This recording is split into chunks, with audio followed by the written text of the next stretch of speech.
आप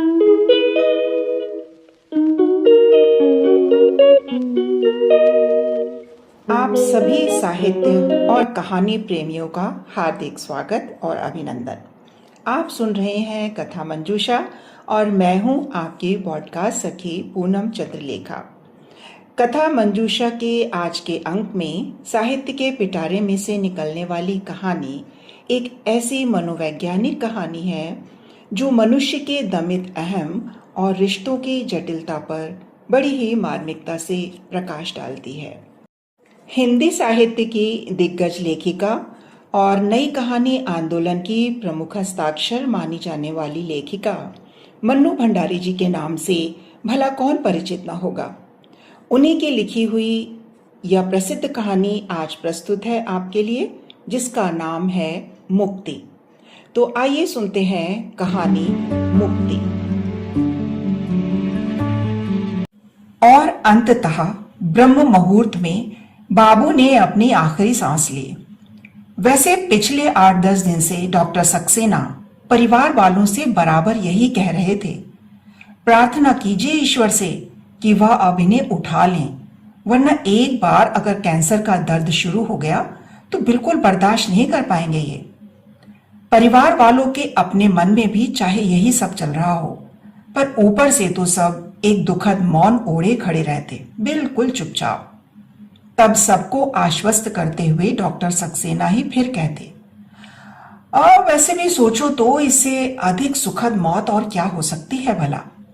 चारों बच्चे सेटल ही नहीं हो गए, कितना ध्यान भी रखते हैं पिता का, वरना आज के जमाने में तो बड़े भाग से मिलता है ऐसा घना गुथा संयुक्त परिवार, जिसके आधे से ज्यादा सदस्य तो इसी शहर में रहते हैं और बराबर जो अपनी ड्यूटी निभाते ही रहे हैं, कहीं कोई चूक नहीं, कोई कमी नहीं। परिवार के लोग चुप। मेरा मन हुआ कि उन्हीं की बात आगे बढ़ाते हुए इतना और जोड़ दूं कि कितनों को मिलते हैं आप जैसे डॉक्टर, जो इलाज करते करते परिवार के सदस्य ही बन गए, बाबू के तीसरे बेटे। पर कहा नहीं गया, मैं भी परिवार वालों के साथ चुप ही खड़ी रही। और सबसे बड़ी बात तो यह है कि कितनों को नसीब होती है ऐसी सेवा करने वाली पत्नी। मैं तो हैरान हूं उनका सेवा भाव देखकर।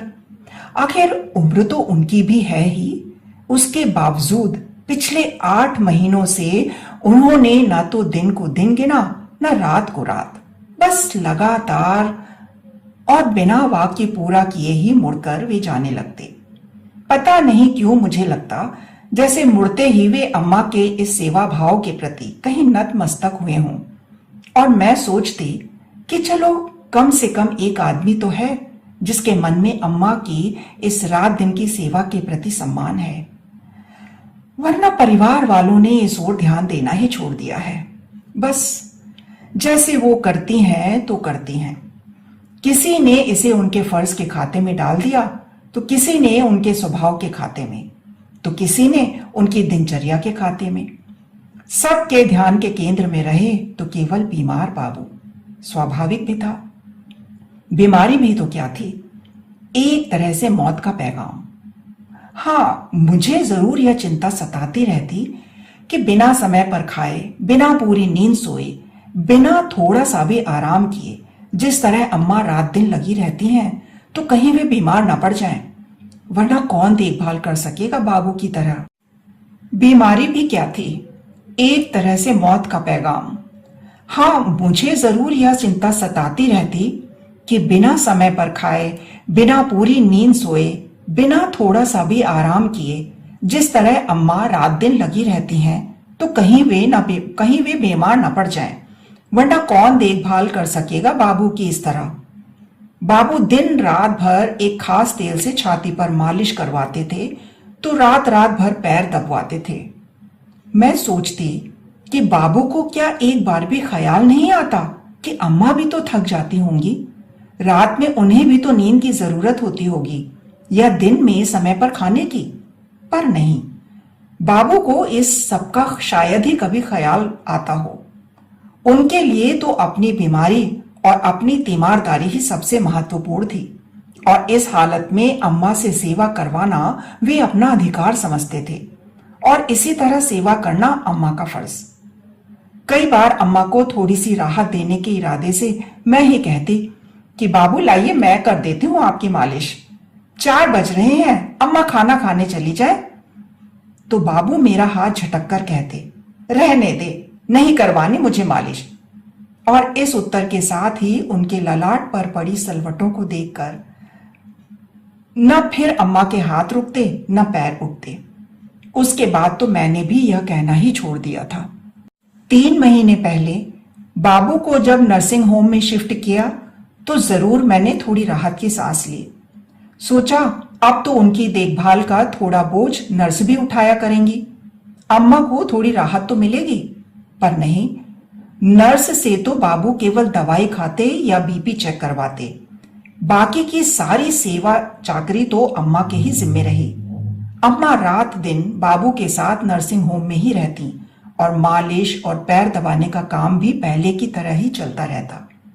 हाँ, डॉक्टर सक्सेना की विशेष सिफारिश पर रात में कभी कोई जरूरत पड़ जाए तो अम्मा के साथ रहने के लिए परिवार का कोई ना कोई सदस्य आता रहता। कल रात 9 बजे के करीब हम लोग खाना खाकर उठे ही थे कि फोन की घंटी बजी। मैंने फोन उठाया तो उधर बड़े चाचा थे। छोटी भैया की पहले आवाज गई और फिर थोड़ी देर बाद वे बेहोश हो गए।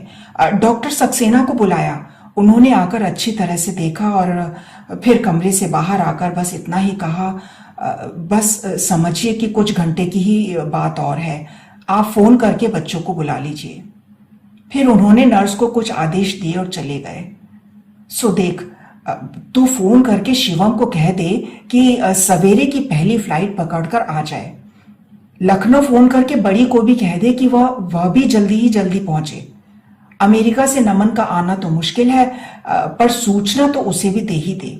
और सुन, फोन करके तू नर्सिंग होम आ जा, मैं भी बाहर निकलूंगा, सारी व्यवस्था भी तो करनी होगी। सुना तो मैं ज्यों का त्यों सिर थामकर बैठ गई। बिना बताए ही रवि जैसे सब कुछ समझ गए। स्नेह से मेरे कंधे पर हाथ रखकर पूछा, नर्सिंग होम चलना है? मैंने धीरे से गर्दन हिलाकर अपनी स्वीकृति दी तो रवि ने पूछा, क्या कहा चाचा जी ने? क्या? बाबू बेहोश हो गए हैं और डॉक्टर साहब ने अच्छी तरह देखने के बाद कहा कि बस कुछ ही घंटों की बात है, परिवार वालों को खबर कर दो, यानी कि बाबू अब। और मेरी आवाज रुंध गई। रवि ने मेरी पीठ सहलाई, तुम तो हिम्मत रखो, वरना अम्मा को कौन संभालेगा? अम्मा की बात सोचकर एक बार तो मैं और विचलित हो गई, क्या गुजरेगी उन पर फिर अपने को संभाल कर उठी और सबसे पहले बंबई बड़े भैया को फोन किया। सारी बात सुनकर वे बोले, थैंक गॉड, बिना तकलीफ शुरू हुए ही शांति से जाने की नौबत आ गई।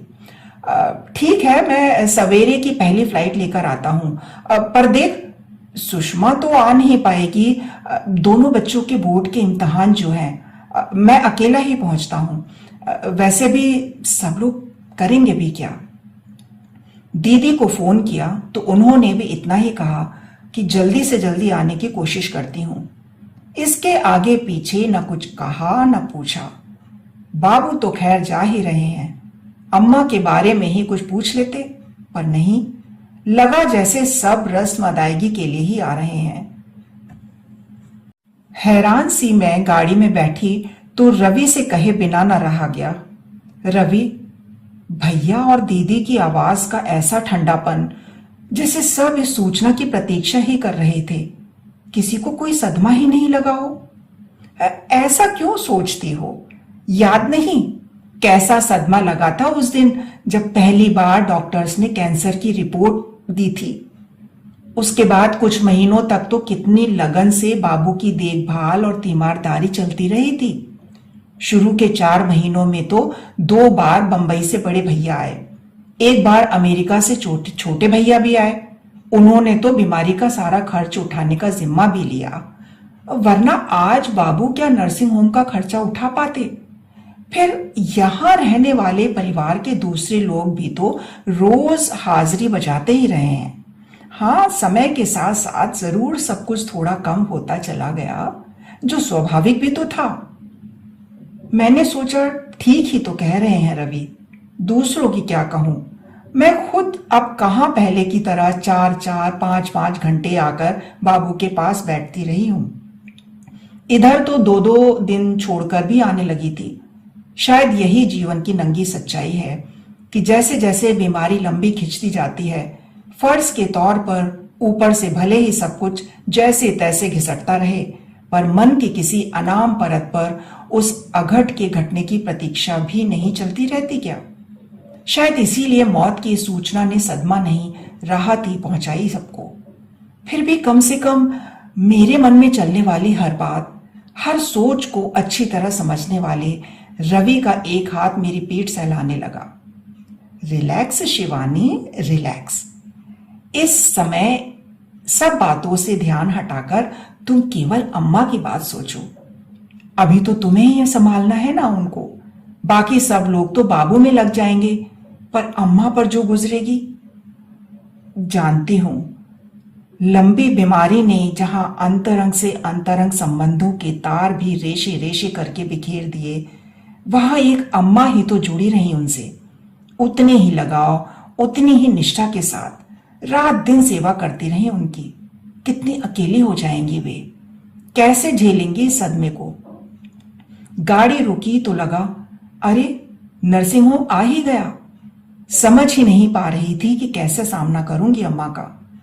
जैसे तैसे हिम्मत जुटाकर ऊपर चढ़ी तो हैरान, अम्मा वैसे ही बाबू के पैर दबा रही थी। मुझे देखते ही बोली, अरे छोटी, तू कैसे आई इस वक्त? समझ गई कि चाचा अम्मा को बिना कुछ बताए ही बाहर निकल गए। मैंने भी अपने को भरसक सहज बनाकर ही जवाब दिया, अब चाचा का फोन आया था, उन्हें किसी जरूरी काम से बाहर जाना था, सो उन्होंने मुझे तुम्हारे पास आकर बैठने को कहा तो आ गई। अम्मा का सामना करना मुश्किल लग रहा था, सो यूं ही मुड़ गई। सामने टिफिन दिखाई दिया तो पूछ बैठी, 12 बजे तुम्हारे लिए जो खाना भिजवाया था, खाया या हमेशा की तरह टिफिन में ही पड़ा है? कैसी बात करे है छोटी, कितने दिनों बाद तो आज ऐसी गहरी नींद आई है इन्हें। पैर दबाना छोड़ दूंगी तो जाग नहीं जाएंगे, और जो जाग गए तो तू तो जाने हैं इनका गुस्सा। देखा नहीं कैसे लाते फटकारने लगे हैं ये। सो दबाने दे मुझे तो तू। खाने का क्या है, पेट में पड़ा रहे या टिफिन में, एक ही बात है। कैसा तो डर बैठ गया है अम्मा के मन में बाबू के गुस्से का, कि उन्हें सोता जानकर भी वे पैर दबाना नहीं छोड़ रही। पिछले कई महीनों से यही तो स्थिति हो गई है कि खाना टिफिन में पड़ा रहे या पेट में, उन्हें कोई फर्क नहीं पड़ता। और इस सब के लिए उन्होंने ना कभी कोई किसी से शिकायत की, ना गुस्सा। गुस्सा करे भी तो किस पर? गुस्सा करना नहीं, बस जैसे गुस्सा झेलना ही नियति बन गई थी उनकी। आश्चर्य तो मुझे इस बात पर हो रहा था कि इतनी अनुभवी अम्मा को क्या ये बिल्कुल पता नहीं चल रहा था कि बाबू गहरी नींद में नहीं बल्कि बेहोशी की हालत में पड़े हैं। क्या 8 महीने की लंबी बीमारी ने भूख नींद के साथ साथ उनकी सारी इंद्रियों को भी सुन्न कर दिया है? एक तरफ तो कुछ घंटों के बाद बाबू के साथ जो होने जा रहा है उसकी तकलीफ, अम्मा पर होने वाली उसकी प्रतिक्रिया की कल्पना, और दूसरी तरफ सहज बने रहने का नाटक। अजीब स्थिति से गुजर रही थी मैं। सवेरे ठीक 5 बजे बाबू ने आखिरी सांस ली। आने के कुछ देर बाद ही नर्स ने मुझे बुलाकर कहा था कि यदि वे बार बार अंदर आएंगी तो अम्मा को शक होगा और वे अभी से रोना धोना शुरू कर देंगी। इसलिए मैं ही थोड़ी थोड़ी देर बाद बाबू की सांस का अंदाजा लेती रहूं, और मैं बाबू के सिर पर हाथ फेरने के बहाने यह काम करती रही थी। कोई 5-7 मिनट पहले ही उनकी उखड़ी उखड़ी सांसों को देखकर मैं ही नर्स को बुला लाई। नर्स थोड़ी देर तक पल्स पर हाथ रखे खड़ी रही, फिर उसने धीरे से बाबू के पैरों से अम्मा के हाथ हटाए। सब कुछ समझकर बाबू के पैरों से लिपट कर ही अम्मा छाती फाड़कर जो रोई तो उन्हें संभालना मुश्किल हो गया। परिवार के कुछ लोग शायद काफी देर पहले से ही नीचे आकर खड़े हो गए थे। नर्स की सूचना पर बड़े चाचा, चाची और रवि ऊपर आ गए। ये सब लोग तो रात से ही इस घटना के लिए मानसिक रूप से तैयार थे। नहीं थी तो केवल अम्मा, सो उन्हें संभालना मुश्किल हो रहा था। चाची ने असुआई आंखों से अम्मा की पीठ सहलाते हुए कहा, धीरज रखो भाभी, धीरज रखो। पर अम्मा ऐसी ही रहीं और रोते रोते फिर जो चुप हुई तो ऐसी चुप मानो अब उनमें रोने की ताकत ही ना बची हो। हथेलियों में चेहरा ढांपे वे बाबू के पैताने जस की तस बैठी रहीं। थोड़ी देर बाद नर्स के इशारे पर चाची, रवि और मैंने उन्हें उठाया तो उठना तो दूर, उनसे हिला तक नहीं गया। मैं हैरान। अभी कुछ देर पहले ही जो अम्मा पूरे दमखम के साथ बाबू के पैर दबा रही थीं, उनसे अब हिला तक नहीं जा रहा था। गए तो बाबू थे, पर लगा जैसे जान अम्मा की निकल रही हो। घर लाकर उन्हें बाबू के कमरे में बिठा दिया। वे जमीन पर दीवार के सहारे पीठ टिकाकर बैठ गईं, बिल्कुल बेजान सी। बाकी सब लोग बाहर चले गए, बस मैं उनके साथ बैठी रही, यह तय करके कि अब मैं यहां से हिलूंगी तक नहीं। बाहर इस अवसर पर होने वाली गतिविधियां अपने ढंग से चलती रहीं। बड़े भैया 10 बजे की फ्लाइट से आए और एयरपोर्ट से सीधे नर्सिंग होम चले गए। दोनों चाचियां घर की व्यवस्था करने में लगी रहीं। 11:30 बजे के करीब दोनों चाचा, भैया और रवि बाबू के शव के साथ घर आए तो जहां परिवार के लोग पहले से ही इकट्ठा हो गए थे। शव देखकर एक बार जरूर सब फूट पड़े। फिर शुरू हुए यहां होने वाले रस्म रिवाज। पंडित जी जाने कौन कौन से श्लोक बोलते पढ़ते रहे और साथ ही साथ कुछ करते भी रहे। फिर बाबू के पैर छूने का सिलसिला शुरू हुआ तो सबसे पहले अम्मा। दोनों चाची और मैं किसी तरह पकड़कर अम्मा को बाहर लाए। हाथ जोड़कर अम्मा ने बाबू के पैरों में जो सिर टिकाया तो फिर उनसे उठा ही नहीं गया। हमें लोगों ने किसी तरह उन्हें उठाकर वापस कमरे में ला बैठाया और मैं पैर छूने की रस्म के लिए बाहर निकल गई। लौटी तो देखा अम्मा उसी तरह दीवार में पीठ टिकाए बैठी हैं और उनकी आंखों से आंसू टपक रहे हैं। अम्मा की बगल में बैठकर उनकी पीठ सहलाते हुए मैं सोचने लगी, कैसी विडंबना है। आज अम्मा जिन बाबू के लिए रो रही हैं, कैसी जिंदगी जी है अम्मा ने उनके साथ। बाबू की हर जरूरत, उनकी छोटी से छोटी इच्छा को भी पूरा करने के लिए सदैव तत्पर। जरा सी चूक होने पर उनके क्रोध के भय से थर थर कांपती अम्मा के जाने कितने दृश्य मेरी आंखों के आगे से गुजर गए और मैं रो पड़ी। पर इस समय यह रोना बाबू के लिए नहीं, अम्मा के लिए था। मेरा मन हो रहा था कि अम्मा किसी तरह थोड़ी देर सो लें, पर अम्मा तो लेटने तक को तैयार नहीं थी। शाम 5 बजे के करीब सब लोग लौटे। नहाना धोना हुआ और तब बड़े भैया अम्मा के पास आकर बैठे। सबसे पहले उन्होंने हाथ जोड़कर ऐसी शांत मृत्यु के लिए ईश्वर को धन्यवाद दिया। फिर अम्मा की पीठ सहलाते हुए आश्वासन में लिपटे सांत्वना के कुछ शब्द बिखेरे। फिर हिम्मत और धीरज रखने के आदेश देते रहे। वे और भी जाने क्या क्या बोलते रहे, पर अम्मा बिल्कुल चुप। उनसे तो जैसे अब न रोया जा रहा है न कुछ बोला जा रहा है। देर शाम की गाड़ी से दीदी आई और जोर जोर से रोते हुए ही अम्मा के कमरे में घुसी। हाय अम्मा, मैं तो बाबू के दर्शन भी नहीं कर सकी। अरे मुझे पहले किसी ने खबर की होती तो जल्दी आती। अरे बाबू, हाय अम्मा। मैंने ही उन्हें चुप कराकर जैसे तैसे कमरे से बाहर भेजा। मैं नहीं चाहती थी कि अब कोई भी अम्मा के पास आए, वे किसी भी तरह थोड़ा सो लें, पर यह संभव ही नहीं हो पा रहा था। रात में सारे दिन के भूखे लोगों ने डट कर खिचड़ी खाई। मैं जल्दी ही अम्मा की प्लेट लगाकर लाई और बराबर मनुहार करती रही कि अम्मा कुछ तो खा लो, कल सारे दिन भी तुमने कुछ नहीं खाया था। पर अम्मा कुछ न बोली, न खाया। मेरे बराबर आग्रह करने पर उन्होंने बस किसी तरह हिम्मत करके मेरे आगे हाथ जोड़ दिए। उनके इस नकार के आगे तो फिर मुझसे न कुछ कहते बना न खाती। दूसरे दिन सवेरे 10 बजे करीब मातम पुरसी का सिलसिला शुरू हुआ। पुरुष लोग बाहर बैठे रहे थे और स्त्रियां भीतर के कमरे में। सारी औरतें एक तरफ और दूसरी ओर घूंघट काढ़े घुटने में सिर टिकाए अकेली अम्मा। औरतों ने शुरू में थोड़ा रोना गाना चलता और फिर इधर उधर की बातें। कोई बाबू की लंबी बीमारी की बात करता, तो कोई उनकी हिम्मत की, तो कोई उनके धीरज की। नौकर के इशारे पर मैं आने वालों के लिए पानी की व्यवस्था करने रसोई में चली गई। पानी की ट्रे लेकर बाहर गई तो हर आने वाला परिवार वालों को सांत्वना देते हुए जैसे यही कहता रहा, अरे यह उनकी मृत्यु नहीं भाई, समझो उनकी मुक्ति हुई है। बड़े भगवान थे जो ऐसी जानलेवा बीमारी के बाद भी ऐसी शांति से चले गए। यह तो उनके पुण्य का प्रताप ही था कि ऐसे शुभ मुहूर्त में प्राण त्यागे। कितनों को मिलती है ऐसी मौत। तुम्हें संतोष करना चाहिए कि न कोई तकलीफ पाई न दर्द झेला, बस इस जी के जंजाल से मुक्त हो गए। हे परमात्मा, उनकी आत्मा को शांति देना। खाली ग्लासों की ट्रे लेकर मैं फिर रसोई में आई तो बाहर से हड़बड़ाती हुई सी दीदी आई। छोटी अम्मा क्या वहां बैठी बैठी सो रही हैं? अरे ये तो गनीमत है कि मैं उनके पास थोड़ी देर ही बैठी थी, सो मैंने उनके हल्के हल्के खर्राटों की आवाज सुन ली। पता नहीं किसी और ने भी सुना होगा तो क्या सोचा होगा। उस समय तो मैंने जरा पास सरक कर उन्हें जगा दिया, पर उनसे तो जैसे नींद के मारे बैठा भी नहीं जा रहा है।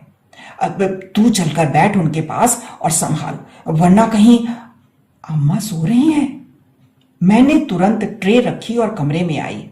वहीं बैठी छोटी भाभी को इशारे से बुलाया और उनकी मदद से पास वाले कमरे में लाकर उन्हें पलंग पर सुला दिया और धीरे धीरे उनका सिर थपकने लगी। देखते ही देखते वे सचमुच ही सो गईं, शायद एक गहरी नींद में। थोड़ी ही देर में फिर दीदी आई और यह दृश्य देखकर हैरान भन्ना कर बोली, ये क्या, तूने तो फिर यहां इन्हें लाकर सुला दिया और ये सो भी गई? हद है भाई, बाहर तो औरतें इनके मातम में शिरकत करने आई हैं और ये यहां मजे से सो रही हैं। कल बाबू गुजरे और आज ये ऐसी। दीदी, मैंने उन्हें वाक्य भी पूरा करने नहीं दिया। आप नहीं जानती पर मैं जानती हूं। देखा है मैंने इन 8 महीनों में कितने बिन खाए दिन और अनसोई रातें गुजारी हैं अम्मा ने। आप तो खैर लखनऊ में बैठी थी, पर जो यहां रहते थे, जिन्होंने देखा है यह सब, उन्होंने भी कभी ध्यान दिया है अम्मा पर? और तो और रात दिन जिन बाबू की सेवा में लगी रहती थी, उन्होंने भी कभी सोचा कि वे आखिर कभी थकती भी होंगी? नहीं, बस जरा सी चूक होने पर कितना गुस्साते थे अम्मा पर कि वे थरथरा जाती थी। दीदी, समझ लीजिए आप कि इन 8 महीनों में पूरी तरह निचुड़ गई हैं अम्मा। आज न उनमें बैठने की हिम्मत है न रोने की। परिवार की सारी औरतें तो बैठी ही हैं बाहर, आप भी जाकर वहीं बैठिए। कह दीजिए उनसे कि अम्मा की तबीयत खराब है, वे बैठने की हालत में नहीं है। मेरी बात, मेरे तेवर देखने के बाद दीदी से फिर कुछ कहते तो नहीं बना, बस इतना ही कहा, हम तो बैठ ही जाएंगे पर, और वे निकल गईं। मैंने उठकर दरवाजा बंद कर दिया और दूसरी ओर की खिड़की खोल दी जो बाहर की ओर खुलती थी। खिड़की खोलते ही बाहर से आवाज आई, यह दुख की नहीं तसल्ली की बात है बेटा। याद नहीं डॉक्टर साहब ने क्या कहा था? भगवान ने आखिर इन्हें समय से मुक्त कर ही दिया। मैंने घूमकर अम्मा की ओर देखा कि इन आवाजों से कहीं वे जग न जाएं, पर नहीं, वे उतनी ही गहरी नींद में सो रही थीं, एकदम निश्चिंत। तो दोस्तों, ये थी आज की कहानी। मुझे पूरी उम्मीद है कि आपको हमेशा की तरह यह कहानी भी जरूर पसंद आई होगी। कथा मंजूषा के अगले अंक में मैं फिर आपके सामने उपस्थित होंगी एक नई कहानी के साथ। तब तक के लिए अनुमति दीजिए, अपना ध्यान रखिएगा और सुनते रहिए कथा मंजूषा। नमस्कार।